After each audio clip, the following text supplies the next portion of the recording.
What's up? Welcome back to the CEO Pulse podcast, where you get the real, the raw, and the mind of entrepreneurship. Another episode of the Mindset Monday podcast. Bro, we're up to what, like 50 episodes, 45 episodes on Mindset? 47? 45. Yeah, something like that. Man, time moves quick, dude. Yeah. Time moves quick. This wouldn't be possible without my co-host, Justin Thorstad.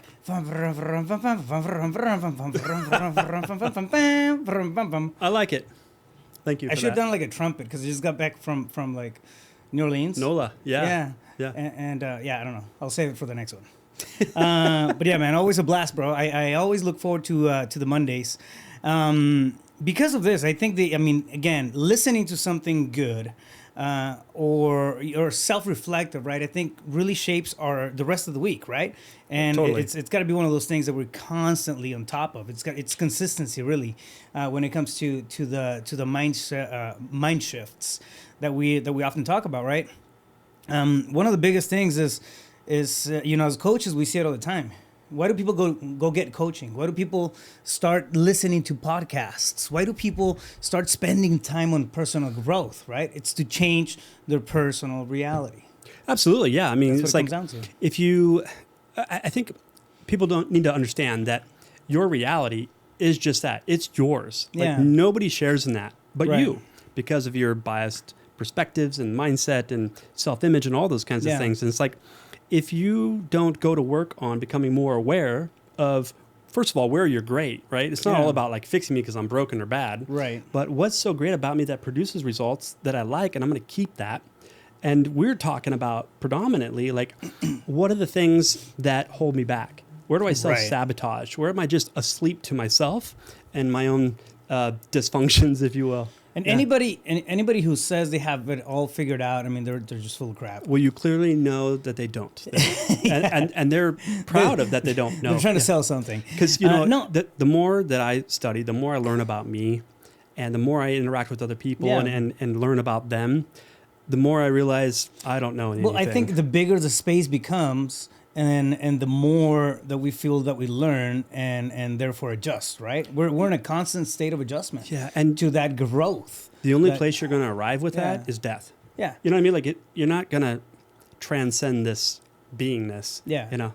Exactly. So what we want to talk about today, it's 9 lessons to change your reality. Okay, and this is I don't want to say the the second part of the last week we did one that was really good on seven principles, and then this one is also, I mean, you had a really good moment there last Monday when you came into the studio and you started writing shit down on the board, and it was like, what's that movie, The Beautiful Mind, where the guy goes crazy? And then all that, the genius was gone, but I saw it for a little bit, which was you had a glimpse of it, right? I had a glimpse, for a moment in time there. Justin genius. And it just goes to show, like, when you have a moment of inspiration, you better document that, and not like, I'll do it later, because those ideas, when they come in, you're like, I'm gonna remember that. That was good. I'm telling you, this is some of the best. I mean, and we talk about. I mean, heck, we got together last Tuesday at the house, and we were having cigars and drinks, and we were talking about the same type of stuff, right? Of course, it got more intense, but we have those moments where we actually tap in. And a lot of it's not even ours, right? We become this vessel. It's just inspiration. It's something that's call it a download, if you may. But you came in, and then you drew like the entirety of both sides of my whiteboard. And you went to town on that. One thing had 7 things on it, which is what we talked about last time. And then the other side had these 9 principles of how to change your reality. Yeah. How did, before we jump into them, because I mean, I think they're great, by the way. Did those come through meditation? Did those come through self-reflection? I wanna just kind of pinpoint the origin of Sure. No, that's a great question. That space, yeah. It's a mixture of a lot of things, actually. No one answer.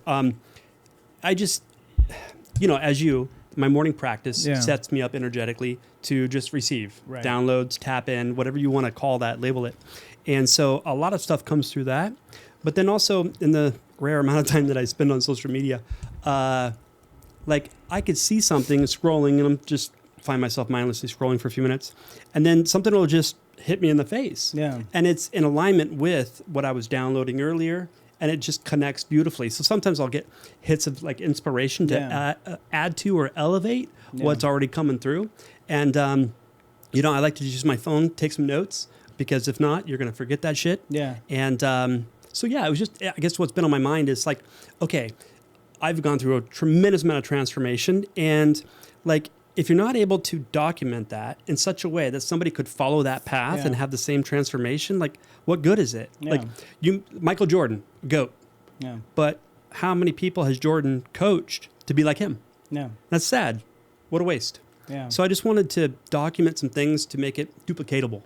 I love it. Yeah. I love it. Let's dive right in. Yeah. And again, these are 9 lessons to change your reality. Again, people start looking into personal growth. People start looking into, coaching, into, cutting the learning curve, squatting up and all that stuff for one reason or another. But at the end of the day, the basis of it all is really changing your own reality, right? You want to change your financial reality, your mindset reality, your emotional reality, whatever that is.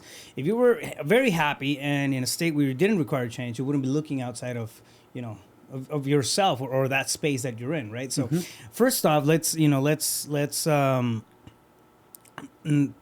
that on the table, right? Yeah. We all want that change in reality or that shift in reality for whatever reason, right? Yeah. Well, I mean, I think everybody wants something that's bigger, better, or different. Like right. Our spirit, our soul is always for expansion and fuller expression, right? So I don't care if you think you got it all. Like, there's still more, and you're called to that. Like, otherwise you'd be in a state of decay. Yeah. So be real with you, and then embrace the fact that you're looking for a shift in your reality, right? Yeah. So one key thing on that. So to have a shift in the reality, that would mean then you understand that the answers and the solutions are not external.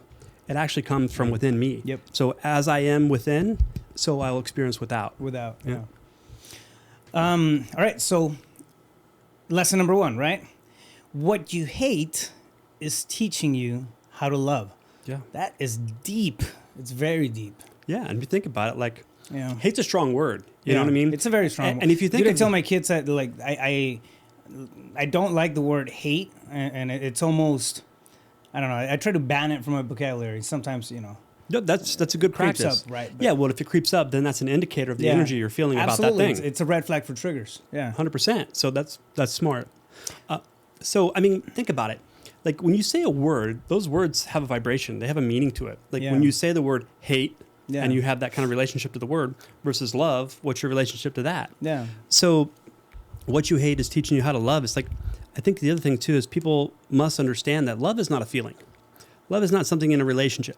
Like, love is an action. It's something you do. Yeah? Well, so is hate. Yeah. So what you hate, like, to sit with that as a teacher and be like, okay, what is this reflecting back to me? What is it within me that I'm hanging on to in such a way that I hate that because it's in alignment? And maybe this is my opportunity, not a test, not a challenge, but an opportunity for me to practice love, like unconditionally.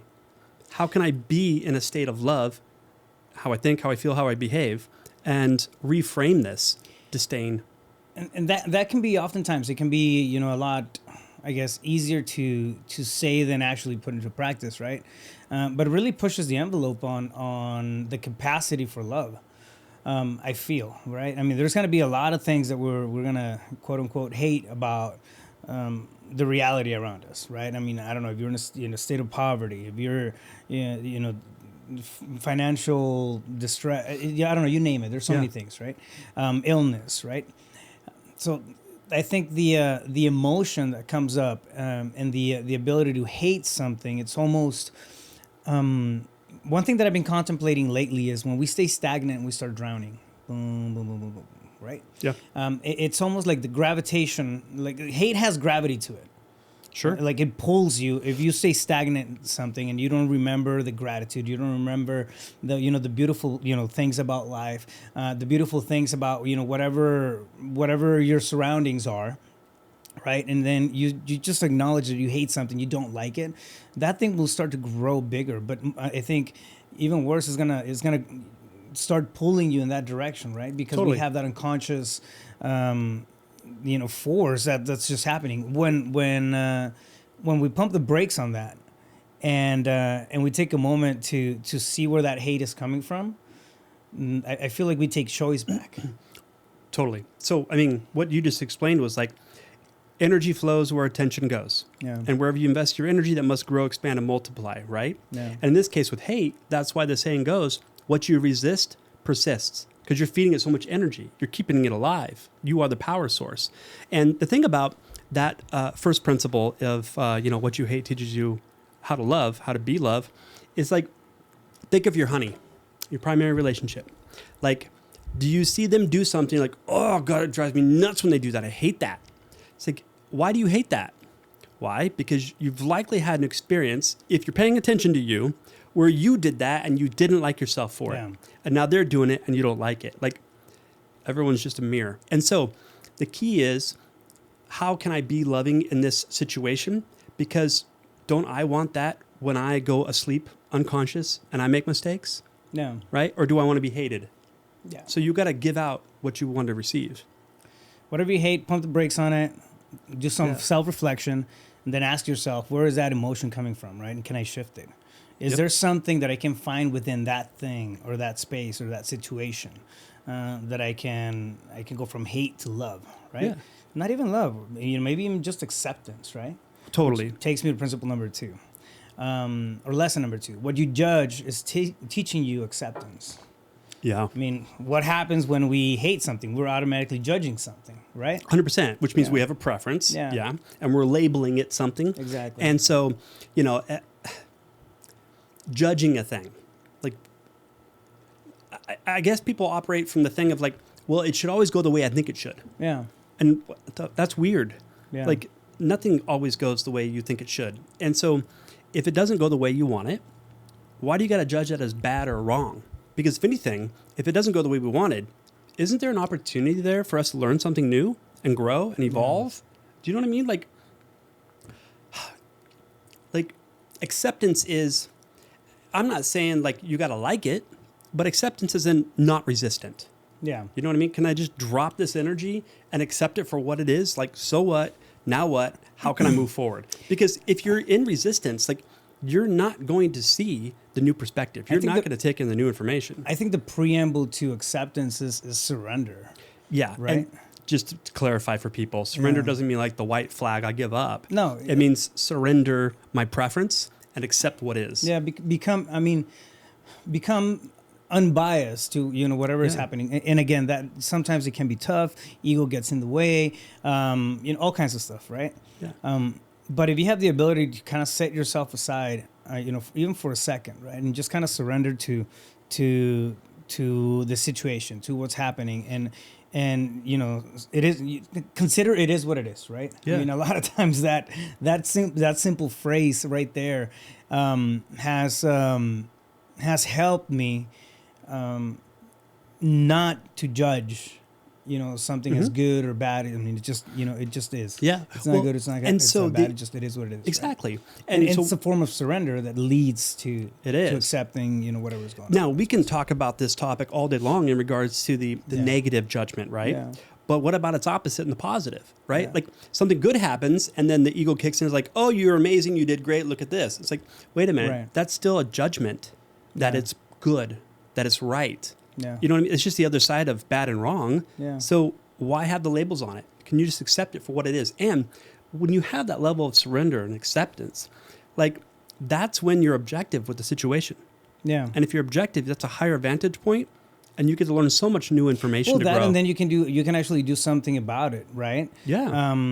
From take ownership, responsibility. Yeah, you can take ownership, responsibility of it, and then actually come in and change the situation if it may, right? Totally. But you can't do that if we don't accept what's going on. Yeah.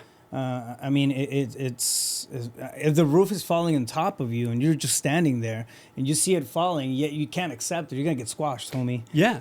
Well, and the other side of that, like, but if you accept it, now you have a space to operate from. You can move another way, totally, and then rebuild it or do whatever. I mean, it's just the first analogy that popped to mind, but it gives you a whole different level of power. Yeah, and so again, like that's kind of self-evident on the negative, right? But what about on the positive where you win really big? Yeah. Like that's why success is a shitty teacher, because the ego comes in and said, yeah, I did all that. Okay, Crushed yeah, but it. where could you have done better? Where could you evolve this and grow it? Simply because you can. I mean, if you've succeeded, like it's good enough, but what's next? Yeah. How can you provide more value? Right. Yeah, exactly. Lesson number 3, what your fear is teaching you courage. Yeah, I love Isn't that this crazy? one. Yeah. I happen to have a great relationship with fear. Yeah. So I'm not fearless. But again, fear being the acronym, false evidence appearing real. Yeah. Like if I'm scared of something, man, I feel like if everybody could just adopt and really embody that if something scares me, that is the beacon that's calling me. Like the cave you fear to enter holds the treasure you seek, because what you're saying is if that scares me and I'm paralyzed and I'm not going to move forward, you're saying that's bigger than me. I have no power. I'm like insufficient and incapable. And that's such bullshit. In fact, like I think we were talking about just earlier, you don't realize your full capabilities, your true potential until it's demanded of you. Yeah. And that's the moment where something's being demanded. If you fear something, it has power over you. And why not give yourself an opportunity to have new evidence that nothing's bigger than you? And if you can face that, now you're going to come out the other end of that situation, that experience of like, what's next? Yeah. You know? No, 100%. One of the things that kind of, triggers me or, comes up before even fear kicks in, but I know it's coming. I start getting antsy. I'll start getting antsy, not anxious, from a bad nervousness standpoint, but I start getting antsy, and then my mind just starts going super, super fast on scenarios and all kinds of stuff, right? But I know that if I don't, it's almost a prep, right, for something that's gonna scare me. Like I know that something is coming, or it's building up to this thing that's gonna be scary to me, right? So it's, I don't know. I think it's pretty interesting to catch that kind of stuff and catch ourselves, right? Yeah. Understand our behaviors, understand our mindset, triggers, to the point where you understand what's coming, just from where you're operating. Now it like it's not. I don't mean shy away from stuff, right? But you just like that starts to build up, courage starts to build up. 100%. Right? Yeah. Anything that's gonna scare you, it doesn't just. I feel like it doesn't happen like right away, right? There's some past history. There's something before that would build up to that point where you're now afraid of it. You know what I'm saying? So like I don't know if I'm saying that right. I don't know if I'm articulating right. I understand anyways. Okay, cool. So courage. Let's talk about that. Like, if you can think of the top 3 people that you look up to or admire, there's likely something about them that you've had an experience or read something, watched something where they demonstrated courage. Like that took some bravery, and like courage is a state of being, a mindset that we give a lot of credit to as a virtue. Yeah. And rightfully so, because so few people demonstrate it, right? And courage isn't like, again, when people say, oh, no, I'm fearless, I'm just like, do you even know what the fuck that you're talking about? Like, we all have mental models and stories. And so courage is simply the ability to be scared and move forward anyways. Yeah. And like, who said that your feelings have to be like perfectly balanced and all in check for you to move forward? Yeah. Like, if you really want to be successful in life, I got a good tip. You got to just adopt the mindset of fuck your feelings. Like, because if you're always operating from your feelings, that means you're only going to move forward powerfully when you're feeling good. Well, how often in your day after day, is that? Yeah. Not very, because we're moving in all kinds of different states. You make an interesting point too. Courage is not just confidence. Well, yeah. Well, it's not just being able to stand up in the face of fear, right? I think courage goes a long way. It plays right into that emotional state which we like sometimes draw away from. Like, I don't know, we don't feel like doing something. Okay, it's consistency is made out of courage. Yeah. It really. It's not even overlapping. It's the essence of that kind of stuff, right? Yeah. But courage is it's not just okay, cool. I'm gonna throw on my armor and then just fucking charge. It's not this masculine thing. It's really having the courage to be that person that you want to become Yeah. every single day, right? Build up to it, build up to it, build up to it. Show up when you don't feel like showing up. Oh man, that's huge. Yeah. And courage could be something as simple as having an uncomfortable conversation. Yeah. You know, like there's something I need to tell this person and I'm uncomfortable and I'm scared because if I tell them they're going to be mad at me, they may pull their love away. Yeah. And it's like it takes courage to be vulnerable, authentic, real about what is and communicate that to another human being instead of being selfish and holding back because you're afraid of what could go wrong. And you're probably wrong anyways for thinking that. So, yeah, there you go. Catch 22. Yeah. What angers you, this is lesson number 4, what angers you is teaching you forgiveness and compassion. I have to remind myself of that one every time I get cut off by a driver on the freeway or something. I mean, like, yeah. Well, let's use that as an example. Yeah. Right? So you get cut off and you're angry. Why? Well, I feel like discounted. That was lack of consideration. It was rude.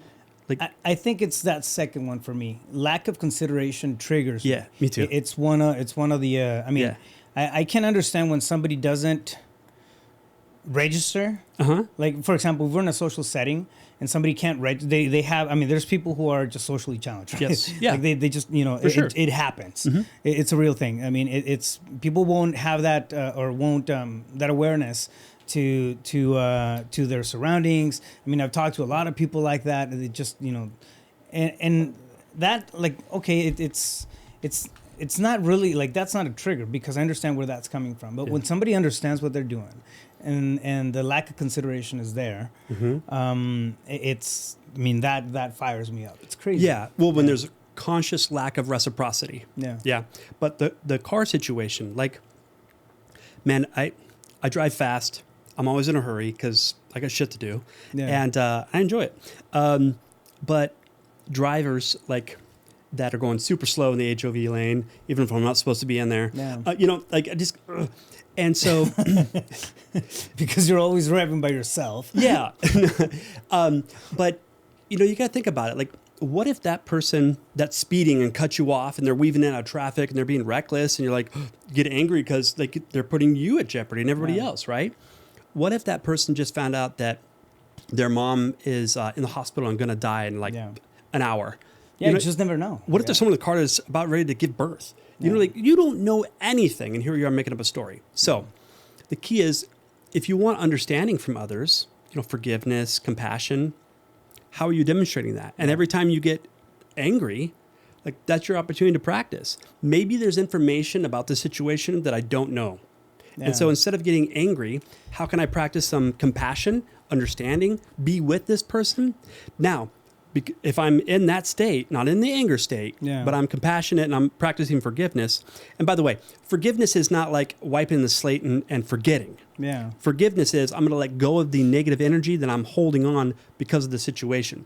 It's not doing it to me. I'm doing it to me with the situation. Yeah. That's the ultimate level of responsibility. Absolutely. At the end of the day, it's we have that, it's our trigger. Yeah. Right? Like that person's just driving however it is that they're driving, right? It could be you, it could be somebody else. It wasn't personal. Yeah, it wasn't personal. But the responses, however we respond to it. This reminds me, man, years ago, I mean, I was little, and in Mexico they dropped this campaign, this national campaign. It was El Chapulín Colorado, like one of the most beloved characters in Mexico, right? Okay. Like, so this guy would jump on the screen, and there would be like a dad getting pissed off at a kid, at his son or daughter, and then they would get fired up, and then the whole screen would go red, and then it would go like beep beep beep beep, like he was just absolutely lost losing his shit and getting ready to give these kids a beat down, right? Like, I mean, it seems scary, right? Like that's a commercial, and then this red alarm would pop on the screen and say like beep beep beep, and then it would tell you to breathe slowly and count to 10.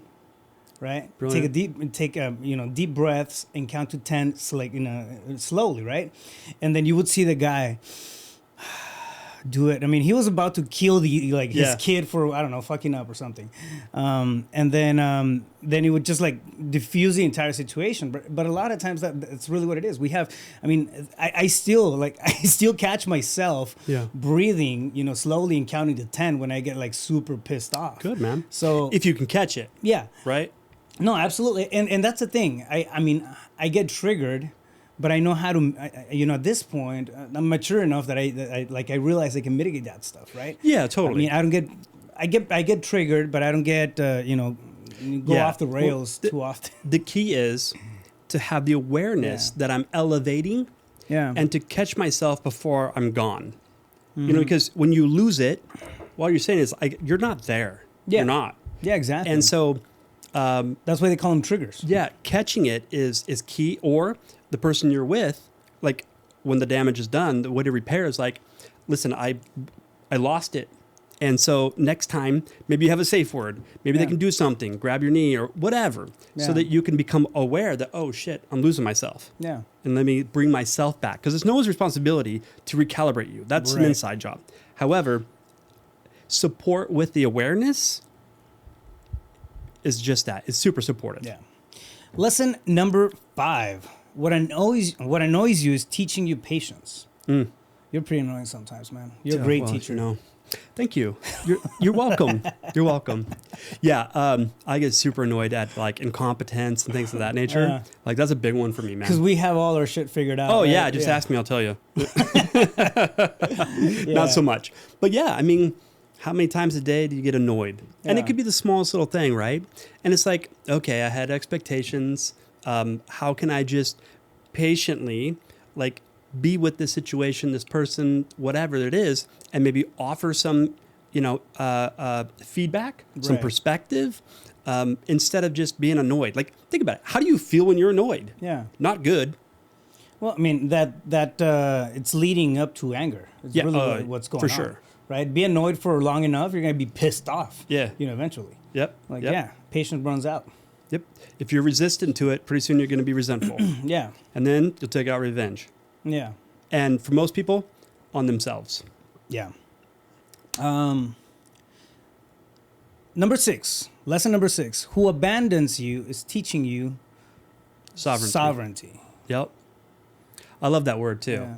Like sovereignty it's word. really the state of like ultimate power. Yeah. Meaning I am full of my own power, powerful. Yeah. And, abandonment, like I like that one because as a kid, I had, and still to this day, it comes up, abandonment issues, just, we won't get into that. We don't have time for it today. And I have no problem talking about it. Why are you crying, cabrón? Yeah. So, but if you think about it, like abandonment is scary. Do you know what I mean? Yeah. Like, there's nothing worse than that to somebody that has abandonment issues. And sovereignty is the ability to be like, okay, this is leaving and then there's freak out. How can I take my power back and be like my own coping mechanism? How can I realize that if I feel abandoned and I'm scared, that really what I'm saying is there's something external that is the cause of my stillness, my inner peace, my joy. And that's not good for me because then it's never under my control. Yeah. I'll always be a victim and powerless if it gets to determine my inside state. But it's my internal state of being. So that sovereignty is really a practice of noticing like your attachment to things and why am I attached to it and how can I not be and have like my inner stillness be the source of my sovereignty. Like that is my power. And I get to decide where I invest it, where I infuse it, instead of being so addicted to something external. Like anytime it's something external that's your coping mechanism, and I don't care if that's a person, shopping, gambling, whatever it is, a substance, it's a trap. It's a trap, and now you're dependent upon it. Yeah. Yeah, I mean, it coming from the space of I am, right? It's that self discovery process, I think, opens up a lot of doors on how we can heal a lot of that stuff. Yeah. Going a little deeper on this, because I mean, dude, we can do multiple episodes on this one topic alone. For sure. Actually, I think I would like to go back and then just hit the 7 from last week and then the 9 from this week. Totally. And then just do deep dives on episodes on all those. Let us know if you guys would like to see something like that. But going back to this lesson, who abandons you is teaching you sovereignty. It's that can be easier to catch, and I don't want to say easier to catch, right? But I mean, it can be, more evident, I guess, to us as adults, right? But ask yourself, do I have a good, solid sense of sovereignty right now, or do I feel like everybody around me is going to leave, right? Because we grow up with abandonment issues. It's if stuff happened, when we were little, when we were, the children, I don't know, parents get divorced and they leave, whatnot. Feelings of inadequacy start to build up, right? Yep. And because as children, you're a narcissist. Yeah, I mean, it's all about us. Seriously, yeah, yeah, 100%. Yeah, yeah, and then when something is thrown into your world like that, where wow, I had this pillar in my life, and then that pillar is gone. The ripple effects of that will show up in adulthood. Oh yeah. So that's huge, right? And then not questioning and not trusting anything. Right. Because if that was my pillar and it's gone, now I have to question everything. Yeah. That I know and understand. So I mean, and I bring this up because that sense of sovereignty can be, that it can be built on a house of cards. If that makes sense, right? Yeah. When you truly look upon, or within yourself, and you start to see your personal power, you see that flourish and really, come out from within you as opposed to from around you, then you can build that honest and truthful sense of sovereignty, right? Because because that's original. It's coming from you. But again, that strength per se can be challenged. I mean, somebody may have cut that at the knees when you were little or something like that. So ask yourself the question: is if you feel like you're not that sovereign self, is it coming from from abandonment? If it is, go back and work on that kind of stuff, right? Because it's important to find yourself through this process. Totally. And so what I should have added is who or what. So we're talking about relationships because that's primary. That's driving a lot of our choices and decisions, right? Yeah. But what about abandonment of, okay, I built a successful business. It's awesome. And then all of a sudden, some X factor, the economy, the market, whatever, comes in and just wipes it out.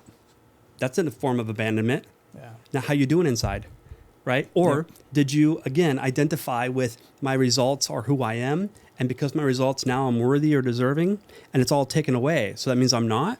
Like a lot of people that I coached, and just had my first session with a new student, hope he's watching, and thank you for that referral. Most people that I coach, inevitably, part of the question is like how much money you want to make and why.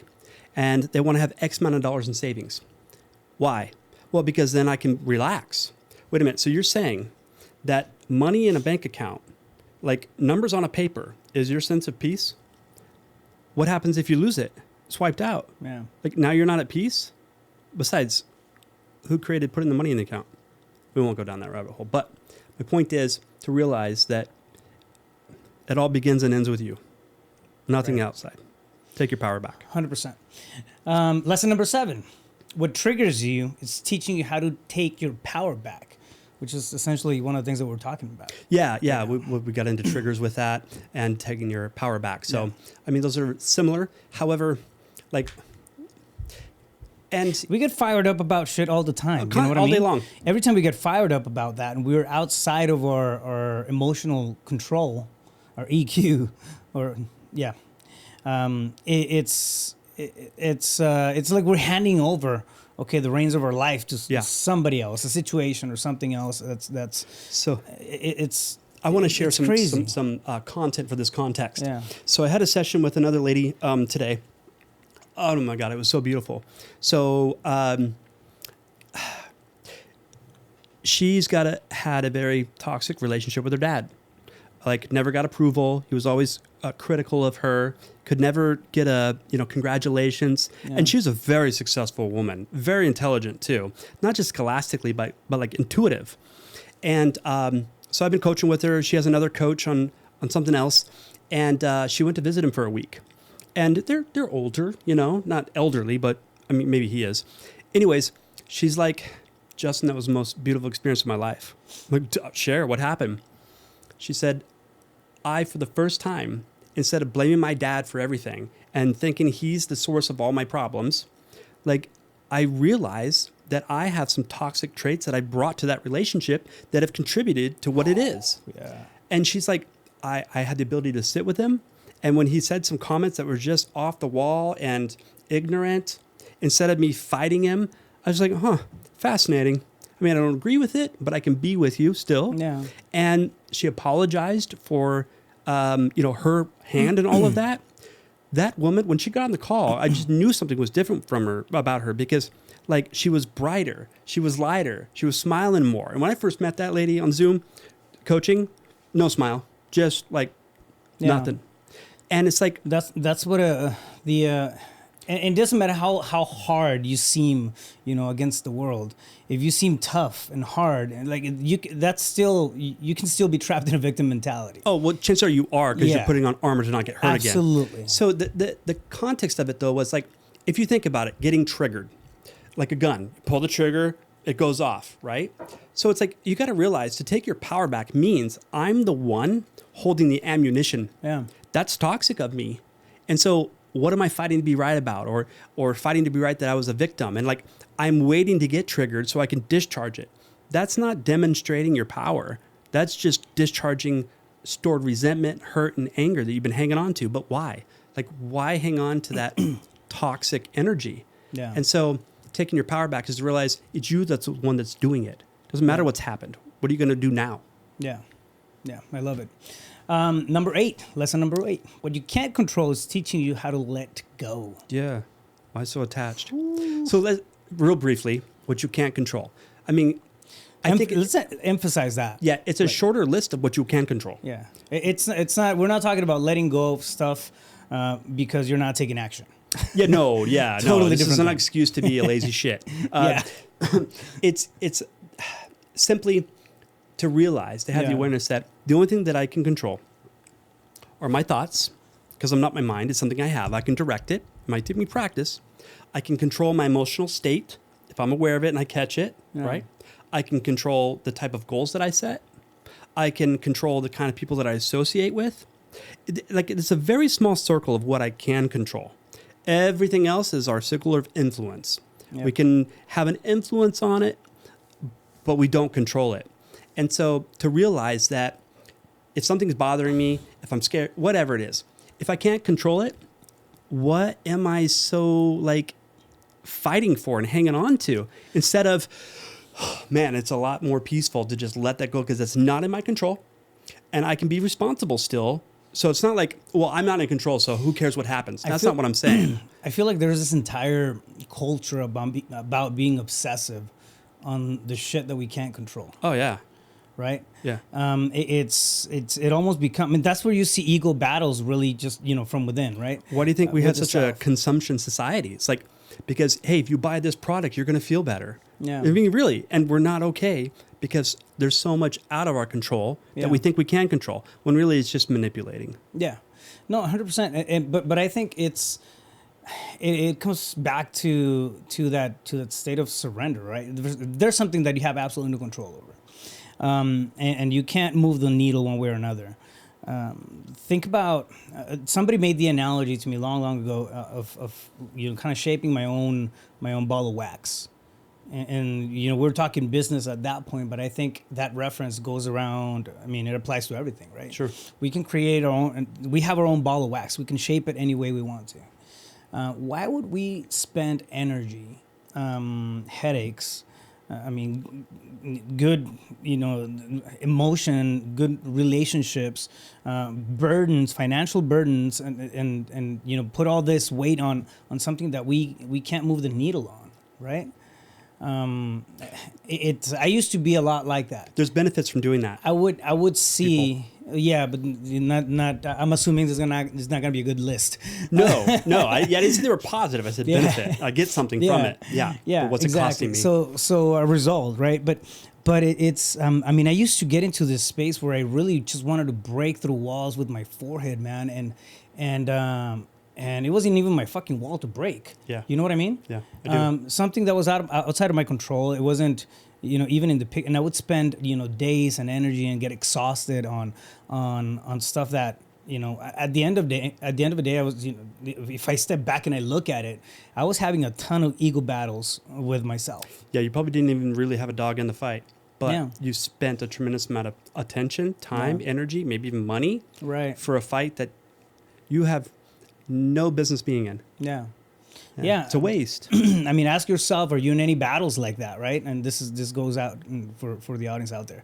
Are you in any battles that, I mean, you have no real control over? I mean, they can be emotional battles. They can be, I don't know, some family members doing something and I mean, for as much as we care about, what's happening, do we have any control over it, right? I mean, sometimes it's you have to just, watch your boat. And that if you're a giver, if you're somebody that cares, right, that can be easier to say than do. However, I mean, I think it's that's exactly the type of battle that I'm talking about, right?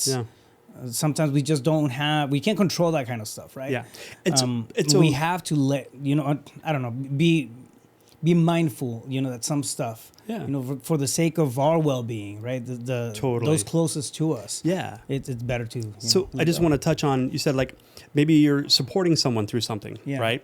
So you have no control. So we're not saying don't care, just don't care too much. Like to know that letting go is more of, I'm not attached to what happens, yet that doesn't mean that I can't be empathetic, supportive, and invest some time and energy and effort for someone to help them out. I'm just not doing it because I think it's going to alter everything. I'm not attached to what happens. I'm here in support. Them being completely transparent. It's like one example where I've seen that quite a bit is in coaching and coaching students. With coaches? Yeah. No. Coaching and students. Okay. With students in the past. So it's a lot of times people get all gung ho about getting started on stuff and whatnot, and we're pouring and over delivering and supporting and doing everything, but there's no action being taken on the other side of things. Like that used to trigger me quite a bit. Yeah. What I do now is I mean, I do hold people accountable, but people have to show up to their own life, right? We can't 100%. We can't show up. We can't make them show up to their own life. I mean, they and that's something. I can control the nuts and bolts. I can control the trainings, on my end, right? I can control the information, the steer. Articulating the path. Yeah, articulating the path guide. And everything. But, somebody's still got to, pick up the hammer and totally. build the house. Yeah. And that kind of stuff, it became one of those things where like, all right, I mean, it's like it's draining me emotionally and energetically. And it was having a ripple effect on the rest of the rest of the students that were doing stuff. I think all novice coaches experience that at some point. Yeah. And they either use that as the gift, myself included, to grow and let go of attachment and understand control versus influence. Yeah. And like, because it's inevitable. Right. Some people get out of coaching because like it's them. No, it's you and your resistance to it not being something you can control. Like you're absolutely right. When you're coaching someone, like I even have it on my coaching outline. Before we have our first session, here you're going to understand it's not my job to create for you. This thing has to make sense. And like the willingness to put in the work has to be there. You're going to be the one taking action. I'll be your guide along the way. But if you stop acting, if you stop taking action, there's not much I can do for you other than call it out and give you feedback. You know what happened too when I started letting go of that, because I mean there was a lot of charged emotion behind it. It was almost like if I wasn't taking action, like I felt like that. But things started to line up. Like when I stepped back from or released it, not completely, but I stepped back from that, emotional charge that I was putting into it, and I started being more pragmatic in terms of, okay, it works, it doesn't work, or people putting in the work, that kind of stuff. Yeah. Actually, two things happened. One, the rest of my students got a lot more attention. The people that were in, in the trainings and being actively invested in it, and then the rest of them started to show up for themselves. It's almost like, I don't know. It just kind of reminded me of another analogy. I'm great. I'm killing analogies today. Watch, check this one out. So when I started riding a bicycle, I had the training wheels on it, right? And I mean, I was riding a bicycle for the longest time with the training wheels on. So I didn't care about balance. I didn't care about actually keeping my ass on the fucking bike. It's enabling you. And I wouldn't. And as soon as those kind of fell off, like, oh shit, now I got to think about more stuff, and I have to show up, right? Because I still want to ride that. It's bicycle. Demanded of you. Yeah. Yeah. So it's to me it was almost giving people permission to show up for themselves, and it's interesting how that works, right? But again, it hit me. The reason it hit me is because I couldn't really control what was going on. Yeah, I had some degree of stuff that I could. This is a big one for women too, actually. So if you're a lady out there, and specifically moms, right? Like I've coached a ton of moms that want to be entrepreneur. They are successful, want to get more successful. And it's like they go to the, I can't because my kids. And I always then inspect, well, how old are your kids? Some of these kids are like 13, 16, and they're making their lunch for them, and they're doing their laundry. It's like, here's an idea. If you want to grow a child, like truly grow them to be a responsible, functioning adult, why not give them a reputation to live up to? Yeah. Why not hold them capable instead of focusing on how they're deficient, which you're enabling and creating? You know what I mean? It's like, give people a reputation to live up to and hold them capable. That's what coaches must do. Yeah. If you want to grow the student. Yeah. Yeah. So, lesson number 9, and the last one that we have for today. Every situation you experience is only happening for you. Let me break that down. Yeah, please. So here's the deal. And, whatever you subscribe to as a higher power, religion, whatever, like it comes down to, Einstein said it best. You got to decide if you think the universe is a friendly place, a loving place, or hostile. Now, I believe that God, spirit, whatever you identify and call it as a label, is a loving energy. I mean, think about it. It's always in creation. Yeah. Yes? The planet, you name it. The universe is still spinning around. It has to be love, because only love can create. Hate destroys. And so if the universe loves me, if God loves me, that means then every situation that's unfolding in my reality can only be happening for me to become aware, for me to grow, for me to let go, for me to love myself, because only then, from an inner state of peace and love, can I give that. Yeah. And if I give that, what am I going to experience? It's going to come back around. And we're all connected, and we're more alike than we are dislike. I don't give a damn what your skin color is or what your culture is. We're human beings. And it's time to connect and realize we are one collective, a collective consciousness. And the universe is not testing you. It's not beating you up. It's giving you opportunities to wake up, to practice, and to master so that we can be more of a cohesive unit. Yeah. So it's happening for you, not to you. That one landed really close, or it's landed really close over the last couple of weeks for me personally. And I know we talked about this. But I meditate, right? So I listen to the universe. I listen to God. But I've never practiced prayer.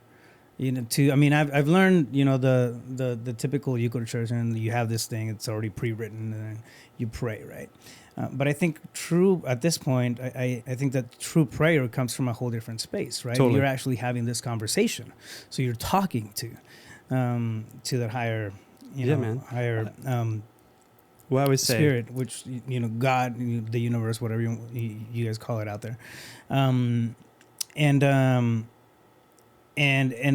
it is because I found myself questioning.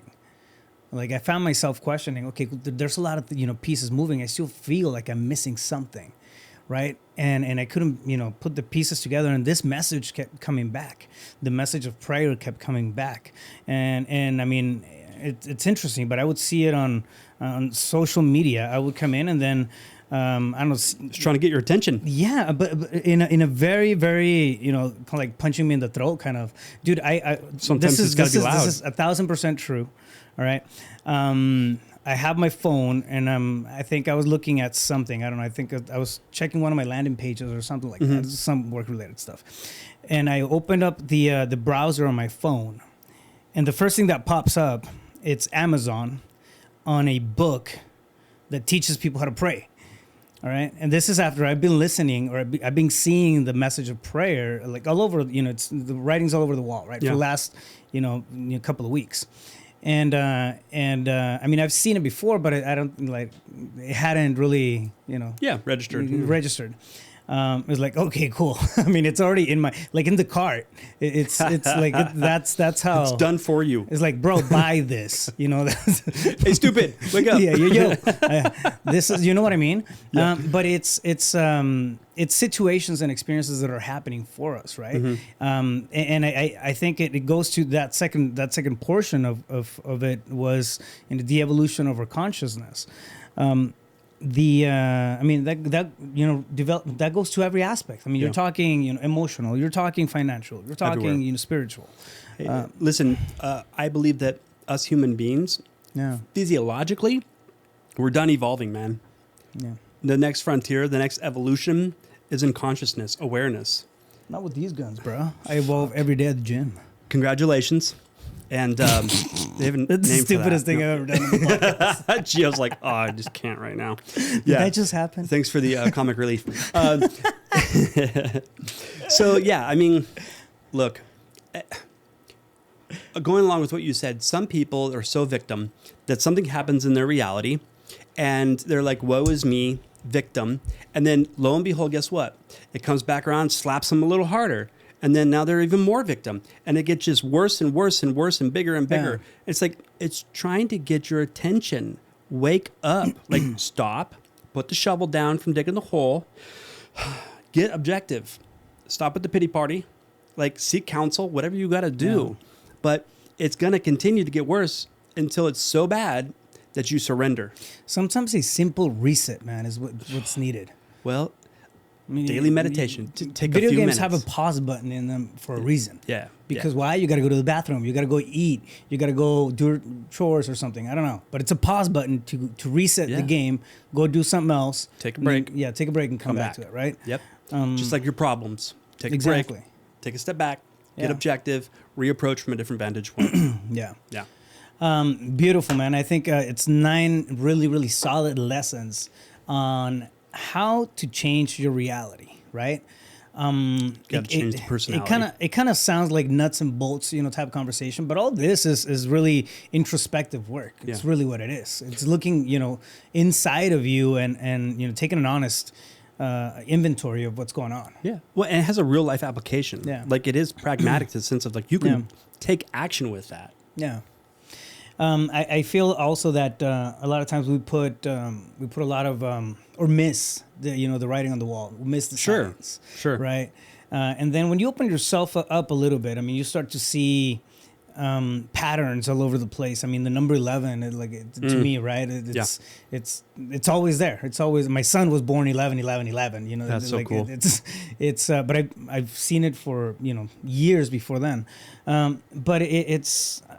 There's all kinds of things out there that are gonna, give us insight or hints of whether or not we're in alignment. When we feel a little off, we can always come back to it, right? And have a self-assessment. Okay, am I feeling triggered? Yeah. If so, why am I being triggered? Where is this sense of hate coming from? Where is this sense of grief coming from? Yeah. Is it real? Is it valid? Or is it something that I'm making up in my head?